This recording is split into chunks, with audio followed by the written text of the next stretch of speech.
Bonjour à toutes et à tous, au programme du JT de ce vendredi 15 février, unanimité des associés dans une société civile, règlement intérieur modifié sur injonction de l'inspection du travail et acompte d'IS du 15 mars prochain. C'est parti.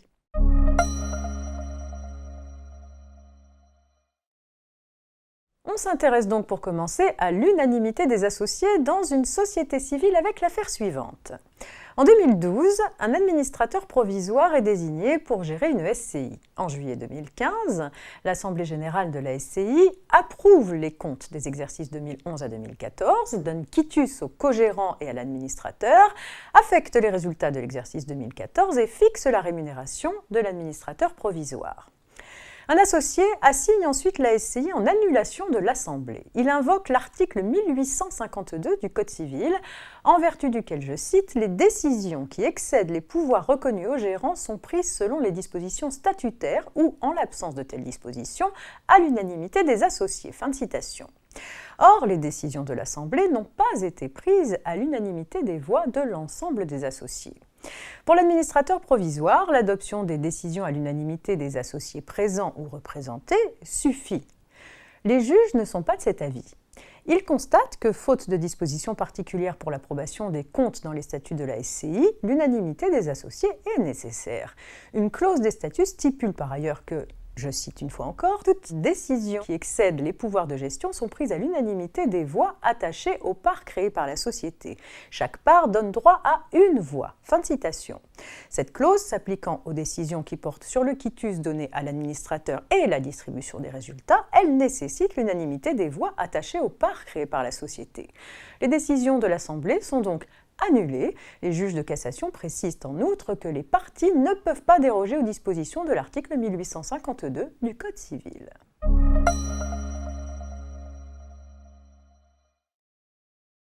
Lorsqu'une entreprise met en place ou modifie un règlement intérieur, elle doit le soumettre à l'avis du comité social et économique. Le règlement intérieur est ensuite transmis avec l'avis du CSE à l'inspection du travail qui peut, à tout moment, exiger le retrait ou la modification des clauses illicites ou contraires à la convention collective. Faute de consulter les élus du personnel, le règlement intérieur est considéré comme nul et est alors inopposable aux salariés. Mais la donne est tout autre lorsque les modifications apportées au règlement intérieur font suite à une injonction de l'inspection du travail. Aux yeux de la Cour de cassation, dans de telles circonstances, l'employeur ne peut que se conformer à une telle injonction sans qu'il y ait lieu à une nouvelle consultation des élus. Dans cette affaire, les sanctions prises par l'employeur sur le fondement du règlement intérieur modifié étaient donc bien fondées.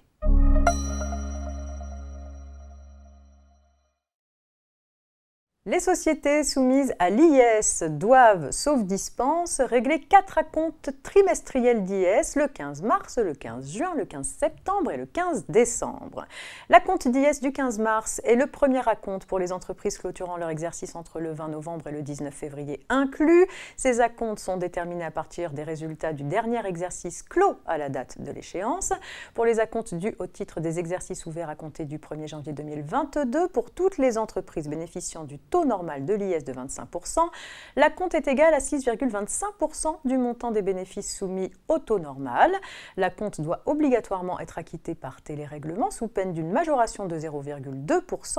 Il peut également être réglé par imputation d'une créance fiscale née du report en arrière des déficits ou de réduction ou crédit d'impôt reportable. Il faut en faire préalablement la demande auprès de l'administration fiscale en remplissant le formulaire spécial numéro 3516-SD.